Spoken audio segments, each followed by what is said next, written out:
12 harrowing days have passed since nature's fury unleashed catastrophic landslides upon Kerala's Wayanad. Nearly 400 people dead, hundreds more still missing, with hopes of finding them or their bodies diminishing by the minute.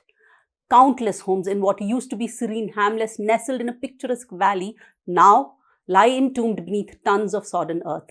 The survivors are left to face an unthinkable reality of standing amid the ruins of their former lives, their hearts as scarred as the ravaged landscape that surrounds them. But with Prime Minister Narendra Modi's visit, there is hope anew, and perhaps a chance to finally declare it a national disaster.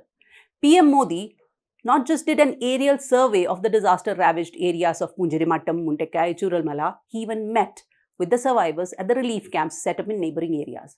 His visit has renewed expectations that the central government might declare the Wayanad landslides a national disaster. According to some sources, when a natural calamity is declared a national disaster, 75% of the funds required for rehabilitation will be provided through National Disaster Relief Fund. Thus, Wayanad landslide survivors view the PM's visit as a positive step. Even though some have grumbled that there hasn't been a disaster of this scale in India in recent years, some others are hopeful that after seeing the severity and extent of the disaster, the PM will make some positive announcement.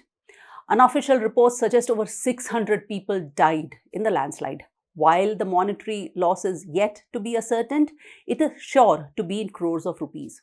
Not to mention the loss of the state's revenue from tourism come holiday season. However, in actuality, there is a big hurdle in announcing Wayanad landslides a national calamity. According to the Disaster Management Act of 2005, there is no provision to declare any calamity a national disaster.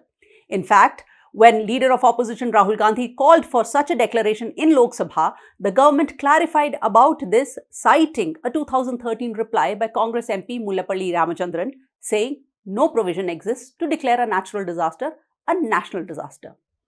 Nearly 2 weeks on, traumatized survivors are living in relief camps, awaiting Kerala government to start the rehabilitation process at the earliest. But Mundekai itself is no longer inhabitable, according to Kalpetta MLA T. Siddique. And thus, we come to the crux of the matter. Central government must make an exception in this case. In fact, the government should use Wayanad landslides as a case study to bring in amendments to the existing Disaster Management Act. While there is already a bill tabled in Lok Sabha to amend this very act, there should now be proactive and prospective considerations to add further amendments. It is not about the money, at least not all of it. It is about a long-term solution. Yes, it is true that in wake of the landslides, Kerala Chief Minister's Distress Relief Fund has already received donations in crores from across social strata. Daily wage labourers, actors, government employees, people have opened their hearts and purses to help the survivors.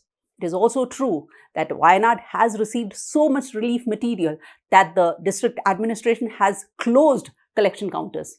But these are just short-term solutions. We need a long-term outlook, especially considering entire villages have been wiped out and people will have to start over again from scratch. This is why Wayanad landslides should be declared a national disaster. If it is declared as a national disaster, it would help increase the compensation for those affected in the deadly landslides. Even though the government has proposed a township for rehabilitation, promising safety for the survivors, the details are yet to be chalked out and there is no clarity as to what constitutes a safer township. In the past decades, natural calamities have wreaked havoc in Kerala quite frequently. The state government has maintained a compassionate approach towards assisting victims and survivors of such calamities, but Wayanad landslides has forced the entire governmental framework to be relooked at. This latest tragedy calls for a wider consideration. It calls for redrafting governmental guidelines to incorporate resource limitations, especially in ecologically sensitive areas. It calls for a legal rethinking wherein relief and rehabilitation is considered a right. It calls into focus not just rehabilitation in terms of housing, but also assurance of a livelihood. Set insurance for all types of loss accrued. If declared a national disaster, the centre can rally the necessary forces so that a comprehensive, exhaustive policy can be defined. A policy that would see that rehabilitation and compensation due to natural disasters is a right of the citizen rather than an act of charity or sympathy. And that is why Wayanad landslides must be declared a national disaster. It can help provide the blueprint to look at any natural disaster beyond the instant relief.